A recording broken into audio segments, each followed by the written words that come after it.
मुंबई में बाबा सिद्दीकी हत्याकांड में एक सनसनीखेज खुलासा हुआ है। Mumbai police special crime branch ने बाबा सिद्दीकी पर 6 गोलियां दागने के आरोपी शिव कुमार गौतम को गिरफ्तार कर लिया है। उसने क्राइम ब्रांच को पूछताछ में बताया कि बाबा सिद्दीकी को गोली मारने के बाद वो भागा नहीं था, बल्कि दूसरी टी शर्ट पहनकर वहीं घटनास्थल के पास भीड़ में 1.5 घंटे तक घूमता रहा। इससे वो पुलिस को चकमा देने में कामयाब रहा, जबकि उसके साथ ही गोली मारने के लिए आए 2 अन्य आरोपी धर्मपाल कश्यप और गुरमेल सिंह को पुलिस ने पकड़ लिया। हालांकि यूपी एसटीएफ की मदद से क्राइम ब्रांच ने बहराइच में ही शिव कुमार गौतम समेत 5 आरोपियों को पकड़ लिया, जिन्हें मुंबई के खिला कोर्ट में पेश किया गया और अदालत ने उन्हें 19 नवंबर तक के लिए पुलिस हिरासत में भेज दिया है।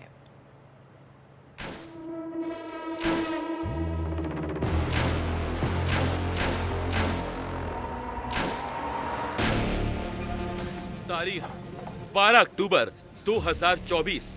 मुंबई का बाबा सिद्दीकी मर्डर कांड।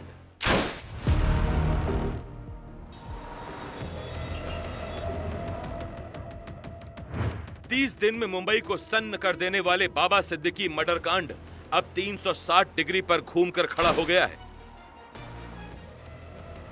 और ये केस घूम गया है इस एक शख्स के पकड़े जाने से, जिसका नाम इसकी ही जुबान से पहले सुन लीजिए। मेरा शिवा कुमार गौतम और शिवा, मेरे पिताजी का नाम मिस्टर बालकिशन, पता गंडारा गांव, कैसरगंज थाना, जिला बहराइच का रहने वाला हूँ। तो अब यही शिव कुमार उन सारी कड़ियों को जोड़ता चला जाएगा जिनसे मुंबई के बहुचर्चित बाबा सिद्दीकी हत्याकांड की सारी परतें खुलती चली जाएंगी, क्योंकि इसी शिव कुमार ने बाबा सिद्दीकी पर 6 गोलियां चलाई थी। सबसे बड़ी बात यह है कि उस दिन मुंबई में बाबा सिद्दीकी को गोलियां मारने के बाद भी शिव कुमार गौतम घटनास्थल पर ही बड़े आराम से खड़ा रहा। इससे किसी को यह भनक ही नहीं लगी कि जिसने गोली चलाई वो खुद वहां मौजूद है। बाबा सिद्दीकी मर्डर केस में 10 नवंबर दिन रविवार को बहराइच से 5 गिरफ्तारियां हुई। उनमें सबसे अहम शिव कुमार गौतम है, जो हत्या का सबसे अहम आरोपी है। शिव कुमार के साथ गिरफ्तार हुए आरोपियों में ओमी उर्फ ज्ञान प्रकाश, अनुराग, आकाश और अखिलेंद्र शामिल हैं। रविवार को बहराइच में Mumbai police crime branch, UP police STF ने संयुक्त रूप से ऑपरेशन चलाकर इन्हें गिरफ्तार किया। इनकी गिरफ्तारी तब हुई जब पुलिस को खुफिया जानकारी मिली कि सारे आरोपी नेपाल भागने की फिराक में हैं। बाबा सिद्दीकी हत्याकांड के मुख्य शूटर शिव कुमार गौतम और शिवा सहित 4 अन्य अभियुक्त अनुराग कश्यप, ज्ञान प्रकाश त्रिपाठी, आकाश श्रीवास्तव एवं अखिलेंद्र प्रताप सिंह को जनपद बहराइच के नानपारा क्षेत्र से गिरफ्तार किया गया है। अभियुक्त गण के नेपाल भागने के संबंध में सूचना प्राप्त हुई थी, जिसके क्रम में एसटीएफ उत्तर प्रदेश तथा मुंबई क्राइम ब्रांच की संयुक्त टीम द्वारा नानपारा क्षेत्र में अभियुक्त गणों की गिरफ्तारी की गई। अब विस्तार से आप इन आरोपियों के मॉडस ऑपरेंडी को समझिए, जिसे शिव कुमार गौतम ने यूपी एसटीएफ और मुंबई पुलिस की ज्वाइंट पूछताछ में बताया। बाबा सिद्दीकी पर 6 गोलियां चलाने वाला शिव कुमार गौतम अभी सिर्फ 20 साल का है। 12 अक्टूबर बाबा सिद्दीकी के बेटे के दफ्तर के बाहर उन पर गोली चलाने के बाद शिव कुमार भीड़ भाड़ वाले इलाके में घटनास्थल के आसपास ही घूमता रहा। वो वहां करीब 1.5 घंटे तक घूम रहा था, जिस दौरान उसने पिस्तौल फेंक दी और टी शर्ट पहन ली थी। उसकी ये चाल काम आ गई, क्योंकि जहां उसके 2 साथी धर्मपाल कश्यप और गुरमेल सिंह मौके पर ही पकड़े गए, वहीं शिव कुमार को कोई पकड़ नहीं पाया।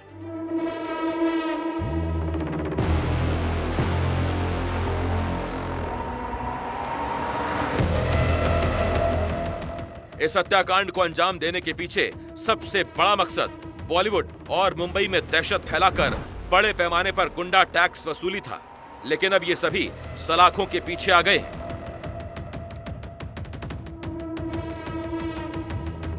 मुंबई क्राइम ब्रांच ने शिव कुमार गौतम को पकड़ने के लिए जाल बिछाया था और 10 तारीख को उसका इंतजार किया जा रहा था कि वो बाकी के 4 आरोपी से मिलने आए। शिव कुमार गौतम के लिए उसके बगल के गांव में ही एक सेफ हाउस बनाया गया था, जहां पर वो बाकी के 4 आरोपी से अक्सर मिला करता था और वहीं पे यूपी एटीएस और मुंबई क्राइम ब्रांच ने इन 5 आरोपियों को दबोच लिया। बाबा सिद्दीकी हत्या मामले में अभी तक ये बात सामने नहीं आ पाई है कि बाबा सिद्दीकी की हत्या क्यों की गई, मगर शिव कुमार गौतम की गिरफ्तारी के बाद कई राज खुल सकते हैं। इस केस का एक कनेक्शन लॉरेंस बिश्नोई गैंग से जुड़ता है।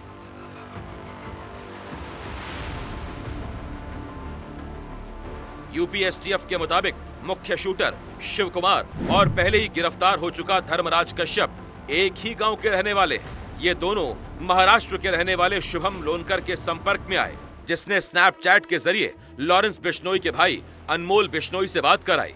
Mumbai police special crime branch को शिव कुमार ने जो कुछ बताया, उसके मुताबिक अनमोल बिश्नोई ने इनको निर्देश दिया कि अगर बाबा सिद्दीकी ना मिले तो उनके बेटे जीशान सिद्दीकी को ही उड़ा देना।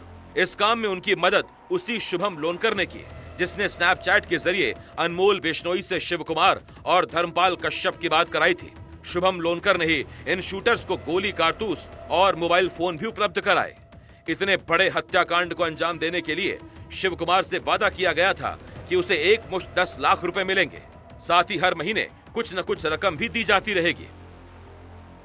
अब यह भी बताया गया है कि बाबा सिद्दीकी की हत्या करने के बाद उससे वादा किया गया था कि उसे 10 लाख रुपए मिलेंगे, साथ ही हर महीने कुछ न कुछ मिलता ही रहेगा। कि मुख्य शूटर शिव कुमार एवं पूर्व में गिरफ्तार शूटर धर्मराज कश्यप एक ही गांव के निवासी हैं। शुभम लोनकर, जो इनके दुकान के पास स्क्रैप की दुकान करता है, के माध्यम से स्नैपचैट पर अनमोल बिश्नोई से बात हुई। स्नैपचैट पर लॉरेंस बिश्नोई के भाई अनमोल बिश्नोई से वार्ता के दौरान बाबा सिद्दीकी की हत्या की योजना बनाई गई थी। इस हत्याकांड को अंजाम देने के लिए शिव कुमार कई दिनों तक मुंबई में रैकी करता रहा। विजयादशमी का दिन ही इसलिए चुना गया ताकि भीड़ भाड़ के कारण इसे अंजाम देना और आसान रहे।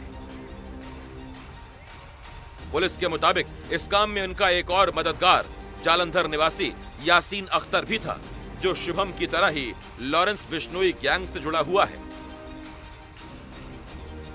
महाराष्ट्र निवासी शुभम लोनकर व जालंधर निवासी मोहम्मद यासीन अख्तर घटना के दौरान शूटरों के हैंडलर्स थे, जिनके द्वारा बाबा सिद्दीकी की लोकेशन, असलहे व अन्य लॉजिस्टिक्स उपलब्ध कराया गया था।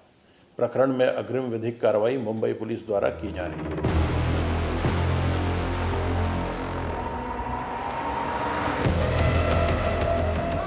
इन सभी आरोपियों को मुंबई की किला कोर्ट में पेश किया गया।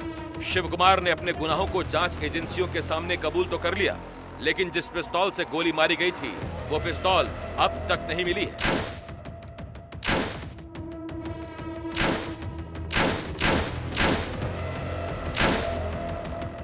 एनडीटीवी इंडिया के लिए मुंबई से पारस दामा की रिपोर्ट।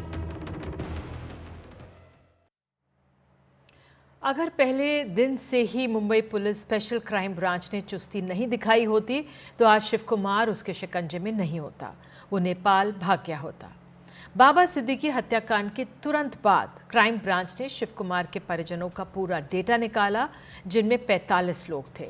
पुलिस ने इनके हर मोमेंट को ट्रैक किया तो कई खुलासे होते गए।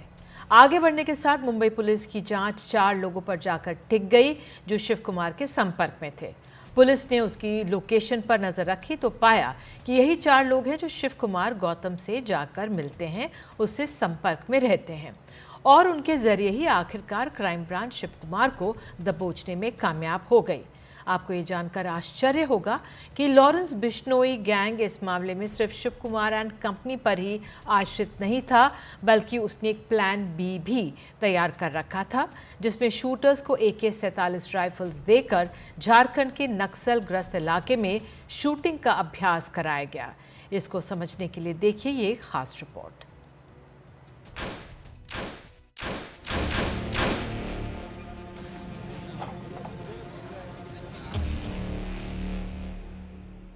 लॉरेंस बिश्नोई गैंग के निशाने पर एनसीपी नेता बाबा सिद्दीकी इस कदर चढ़े हुए थे कि उनके कत्ल के लिए प्लान ए के साथ प्लान बी भी तैयार कर रखा था।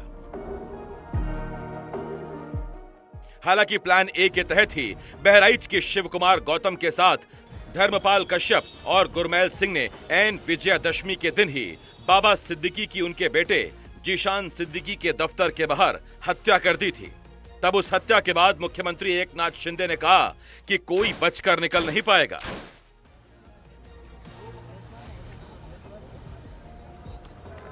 ये कानून व्यवस्था बनाए रखने की जिम्मेदारी हमारी है और बाबा सिद्दीकी जिसके ऊपर जिन्होंने हमला किया, हत्या हुई है, एक को भी हम नहीं छोड़ेंगे, सभी को फांसी लगाएंगे। बाबा सिद्दीकी के कत्ल के सभी आरोपियों तक 1 महीने में ही Mumbai police special crime branch पहुंच गई। लेकिन आज आप ये जानकर हैरान रह जाएंगे कि कैसे लॉरेंस बिश्नोई गैंग ने बाबा सिद्दीकी के कत्ल का प्लान बी भी तैयार कर रखा था।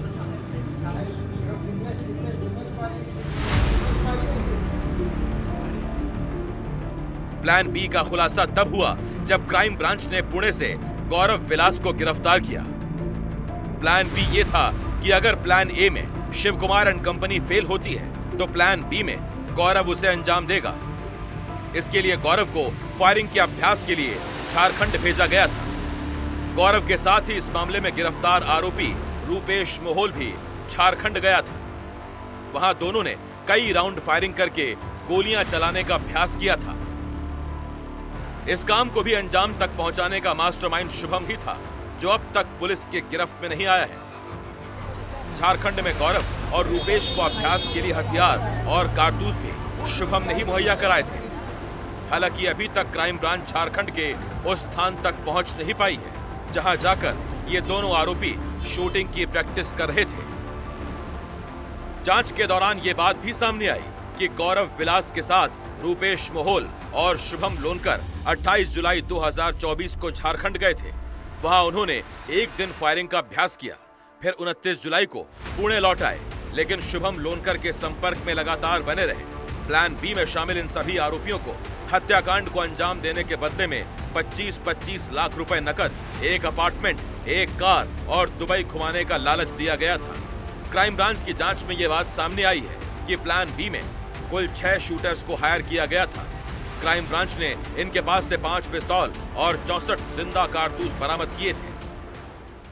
मामले में मुंबई क्राइम ब्रांच ने अब तक 5 पिस्तौल जब्त की हैं, जहां 3 मुंबई से, 1 पनवेल से और 1 पुणे से मुंबई क्राइम ब्रांच को मिली है। साथ साथ 64 जिंदा कारतूस भी बरामद किए गए थे।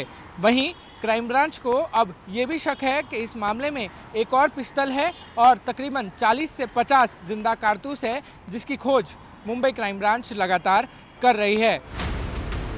हालांकि प्लान ए ही कामयाब रहा और उसमें शामिल हत्या के तीनों आरोपियों को स्पेशल क्राइम ब्रांच ने पकड़ भी लिया। लेकिन सवाल अब भी है कि लॉरेंस बिश्नोई गैंग के दोनों गुर्गे जिशान अख्तर और शुभम लोनकर कहां हैं? पुलिस उन तक अब तक पहुंच नहीं पाई है। एनडीटीवी ने पहली बार लॉरेंस बिश्नोई को गिरफ्तार करने वाले इंस्पेक्टर अमनजोत सिंह से बात की, जिनको लगता है कि दाऊद इब्राहिम से भी बड़ा वो अपना अंडरवर्ल्ड गैंग खड़ा कर चुका है। आई कैनॉट से दैट कि अंडरवर्ल्ड की तरह उसको गैंग को लाके खड़ा कर दिया। यस, ये ज़रूर है कि उसका गैंग बहुत बड़ा है, उसका नेटवर्क बहुत बड़ा है, उसके साथ बहुत लोग जुड़े हुए हैं, उसके लोग पकड़े भी जाते हैं, उससे छूट भी जाते हैं, लेकिन और जुड़ जाते हैं। आप काइंडली एक चीज़ कीजिए, आप कोई भी उसली लॉरेंस का अगर वीडियो रन करेंगे या कुछ होगा तो उसके नीचे जो कमेंट देख रहे हैं वो कमेंट पुलिस के एंटी होते हैं और लॉरेंस की फेवर में होते हैं। इसका मतलब लोगों की साइकोलॉजी ऐसी है कि वो लॉरेंस के साथ जुड़ना चाह रहे हैं और लॉरेंस को अपना हीरो मानते हैं और हीरो बनाना चाह रहे हैं। तो ऐसे लोग ही हैं जो उसके साथ जाके जुड़ जाते हैं और आहिस्ता आहिस्ता उसी से काम लेते हैं और उनको ये पता ही नहीं लगता कि वो बड़े ही प्यार से क्राइम की दुनिया में एंटर करते हैं। बॉलीवुड के एक बड़े नाम सलमान खान के पीछे लॉरेंस बिश्नोई गैंग पड़ा हुआ है। कहा जा रहा है कि सलमान से दोस्ती की कीमत बाबा सिद्दीकी को अपनी जान देकर चुकानी पड़ी। दिल्ली में मुकेश सिंह सेंगर के साथ मुंबई से पारस दामा की रिपोर्ट।